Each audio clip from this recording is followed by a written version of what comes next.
bunga ng paghihirap, sakripisyo, at ang lahat po ng mga regular employees ay makakatanggap po ng 50% na performance bonus.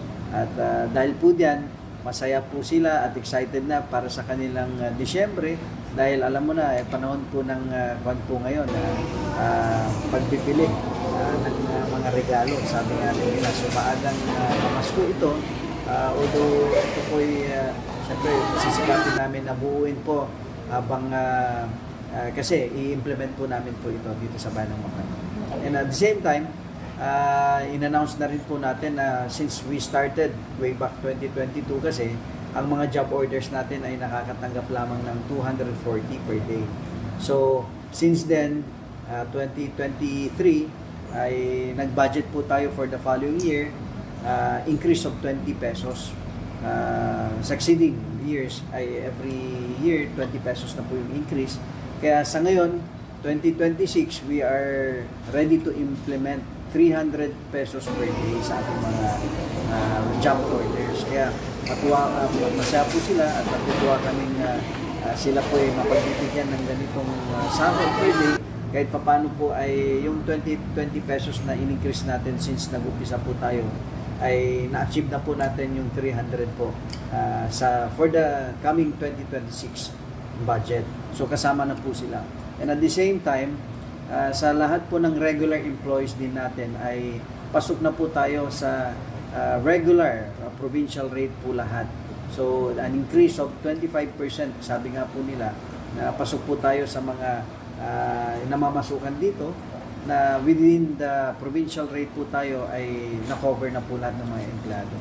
So, isa pa, just to add yung ating kasama sa mga frontliners na RHU, nung nag-umpisa po tayo ay 5% lamang as pay na grant sa kanila. And the following year ay 10%. At ngayon po sa 2026 na budget po natin ay makakakuha na po sila ng full implementation of 25% hazard pay. So, na-cover na rin po natin yan. Kaya yung mga kasamahan po natin yan sa RHU ay tuwang-tuwa po sila dahil yung hinahangad po nila simula nung tayo po yung nakaupo bilang mayor ay na-achieve na rin po natin. Kaya sunod-sunod po itong mga magandang balita and we're looking forward for 2026 para po maganda po lahat ng ating mga implementations. Lahat po ng mga empleyado po, lahat po, wala po maiwanan. Except for, syempre sa performance bonus, ang mabibigyan lang po natin ay yung mga regular employees.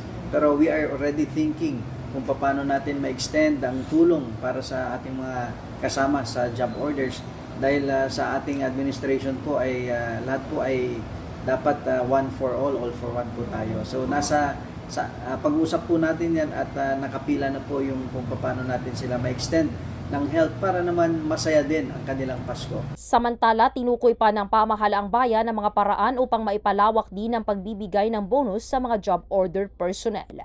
Para sa programang Bombo Hanay Big Time, Patrol numero 3, Bombo Nerissa Ventura nag-uulat. This is Bombo Radio Philippines, the #1 and most trusted source of news and information. Basta Radio, Bombo! Congratulations dyan mismo sa LG